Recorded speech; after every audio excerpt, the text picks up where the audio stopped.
Oh, hey there, Russ here. Welcome back to the shop. I just sit here waiting for you guys to show up. Well, welcome back to my shop. Okay, we're going to start on a little part of this OTB Bandsaw box series. We're going to start talking about focusing on cutting out the drawers on making a bandsaw box. Now, if you remember on earlier here, we talked about the 5 cuts that it takes. But I'm going to step through these. It's probably going to take 2 or 3 episodes. So the plan is, I'm going to take this block right here. We're going to make a simple box, just like this. Just an open tray box. And then if you want to take your drawers to a new level when you make your boxes, I'm also then going to show you on this block how to make a little double. And you could make a double or a triple all in the same way. However, depending on the dimension of your box, we're going to have a little divider. So that'll be on this one. Then we're going to come back on the next video, and we're going to use this 3x3. It's a 4x4 post. I cut off a 6-inch piece. And we're going to take this, and we're going to make a drawer with 4 sections in it. This box here has 3 sections. 1, 2, 3. But if you'll notice, it has these little step areas right here. Right here, I was designing to put the tray in this, so that tray would be the 4th section. And so that would have given this little box 4 areas to put things into. The tray got messed up, so I ended up not using the tray in here. But it does work. And I'll show you how to do this, because you're still doing all of these things. You're basically doing the same 5 cuts that you would do even to make a simple little box. So we're going to go over that over the next couple of videos so you can kind of see how to do it, what to watch for, and everything. So to get started, first thing we want to do is we want to talk about the blades, blade selection. So if we're going to, this saw here, I can use a 1/2-inch blade on it without any problem. But even if you have a smaller saw, what's most important when you're making a box is what size blade to use. Now I have a little chart up here on my bandsaw that tells me that if I have a 1/2-inch blade in here, that's a 1/2-inch wide blade, then my circumference of my circle, the shortest circle I can make is that right there with a 1/2-inch blade in here. I've tried it. This one I cut from that when I had my 1/2-inch blade in here, and that's about as tight as you can cut it without putting your blade into a bind to do it. But if you drop that to a 1/4-inch blade from a 1/2-inch, then this becomes your circumference. If you can see that okay? Yeah, you can see that. So this becomes your circumference on a 1/2-inch blade. This is a 3/16-inch blade. If I go to a 3/16-inch blade, that is your circumference of your cut. So it gets quite a bit less each time. 3/16, and why do you worry about that circumference cut? Because when you're going around the corners on these boxes and making these corners here, the smallest blade, the easier it'll be to do that corner. The taller your box is, the depth of your drawer when you're cutting this out, the depth of your wood here will make this blade work harder and harder as this is deeper and deeper. This is 1.5 inches, and it went through this pretty easily without any problem. And these are, you could cut something this size on even a small bandsaw. So you can make bandsaw boxes with any bandsaw. And I'm going to do a complete episode on how to get the most out of your bandsaw, how to strategize your box blank so that you can do a cut, so that even if you have a small 10-inch, somebody left me a comment that he has a 10-inch Rikon, which has a 6-inch blade height. And I told him that, and it surprised him, I told him that if he has a 9.5 or 10-inch throw in between here, then he should be able to cut a 9x9 box without any problem at all at 5 inches thick, or even 5 3/4 inches thick. Now obviously, you start taking up 5 3/4 inches in between here of your full 6-inch capability, whatever saw that is, you're working it pretty hard. So you got to go real slow and careful, and you got to make sure you get the right TPI. Now, I do prefer, when I'm doing bandsaw boxes, I do prefer using a lower TPI, the 3 or 4, depending on what I get by what size this thing is, the blade itself. So, but I like the ones, the fewer TPI on it. It just gives you a better, quicker cut. If you take it more, you get a smoother cut. But boy, will it take longer to do your cuts. And blade will really run a lot hotter. And I believe it will really wear out a lot sooner. So, and you don't want to use a dull blade doing this. If you're having to push really hard to get it to cut, that means your blade's dull. You really should replace it with something else. Or cut down the size of the boxes that you're cutting on that bandsaw. Because the smaller you cut, if I'm cutting this one on here, it's going to work a lot harder than if I'm cutting this one on here. So if that blade's getting dull, these are the things I don't mind cutting out. But I would avoid cutting out a big one like that on here on a dull blade. But 4 TPI is what this blade is. It's a good size blade. As long as you're going slow, even on your cutting, you'll be able to use this blade without any problem. And it'll cut through pretty much everything nice and smooth. As you're making your cut, 2 things you want to do. Let me get this out of my way. As you're doing the cut, you're going to want to keep it nice and smooth and do it all at one stroke. So I'm going to come in here. Let's say this one here, I'm going to do an open bottom box.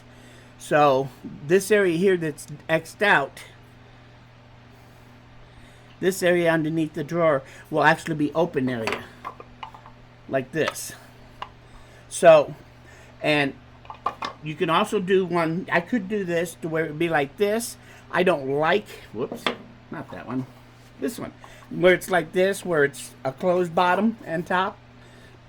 But I don't like to, because then you got to cut in on the end and come in here, and that's a much harder cut to hide on your boxes. So I tend to like to do boxes this way. And most of my boxes, you will see, have this open bottom here.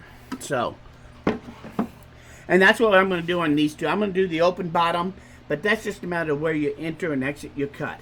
We're going to talk about Lois Ventura also soon, and when we do, you'll be able to see how you can make and plan to do your entry and exit on your cut. Because whenever you cut out the drawer, you want to be able to do it all at one time, so that otherwise you end up with all sorts of defects.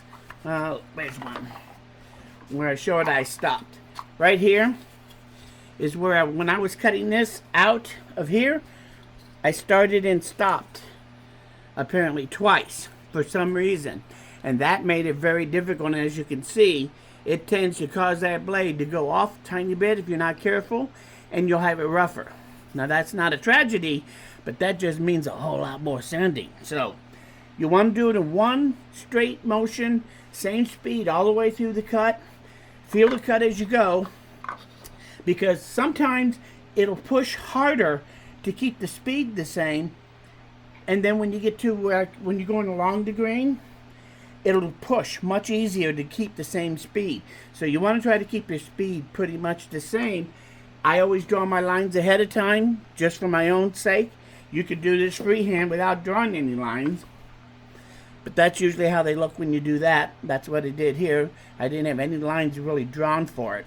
Anyway, we're going to take now and we're going to set this one up and we're going to cut it. And then we'll come back in my next video and do the next one.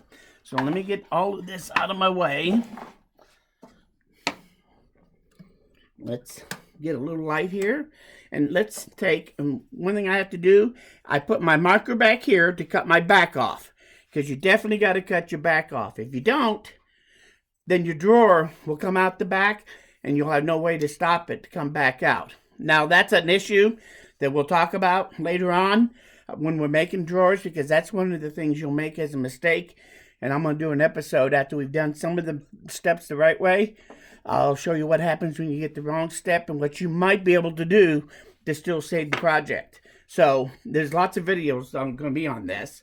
So right now, let's do what we came here to do. Let's do the 5 cuts to make this drawer, just like those little boxes there. We cut the back first. And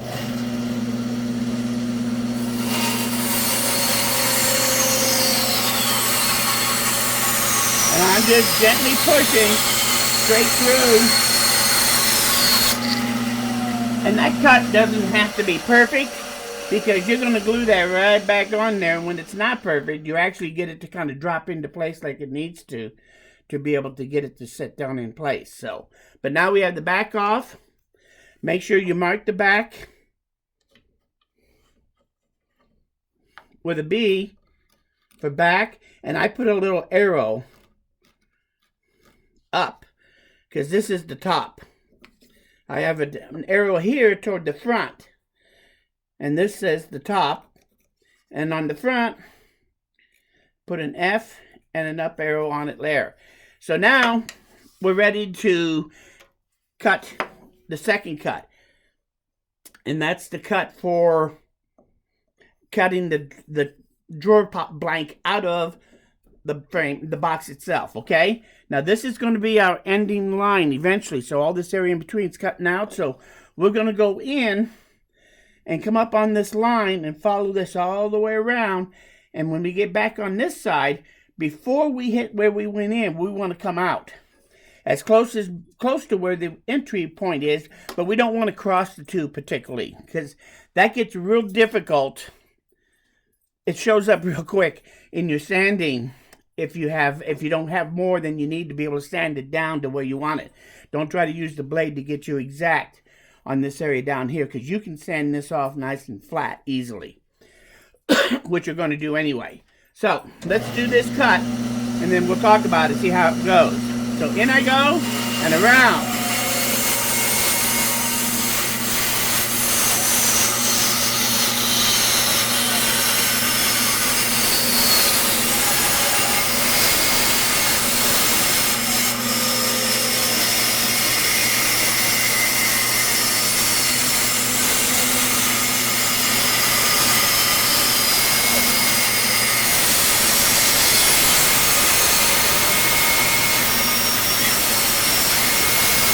That'll leave a mark.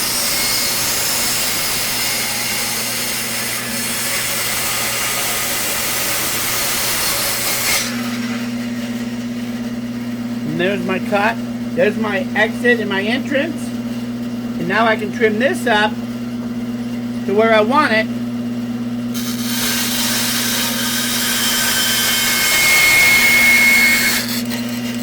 Imagine that. I just lost a...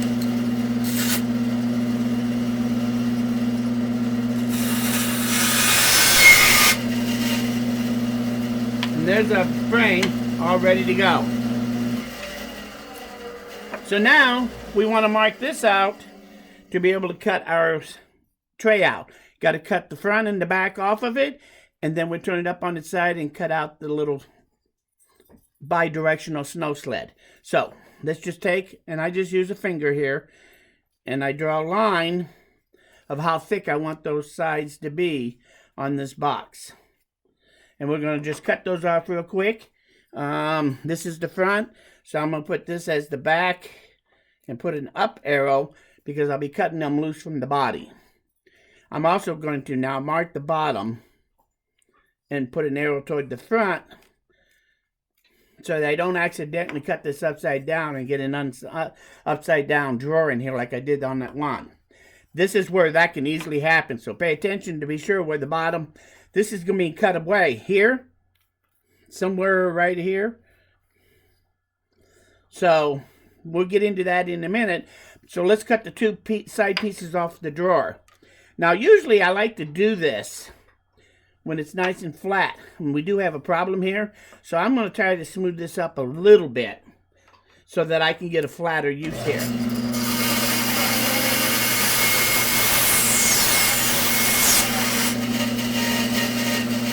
Yeah, that's much better.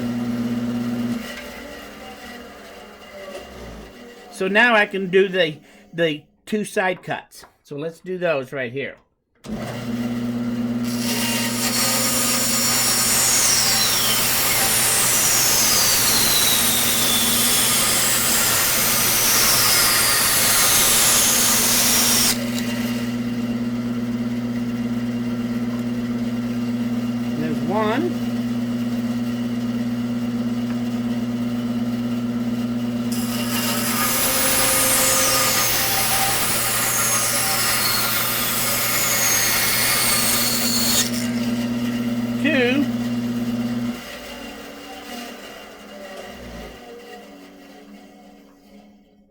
So here's the front. I'm going to mark that real quick so we don't lose it. So I just put a little X's because we're going to cut this out now like this. Basically. Try to keep it as even as we can on both ends going in. And I'm just going to do a single smooth cut. Let it be curved on the ends of the box here and everything anyway. And then this box will be done. We'll be ready to glue everything up, sand down and glue up. So let's figure out where we're going to go in. Make sure this is the front. This is the bottom. So we're doing good. We're cutting it out of the top. We're not going to be upside down. And now let's cut this one out.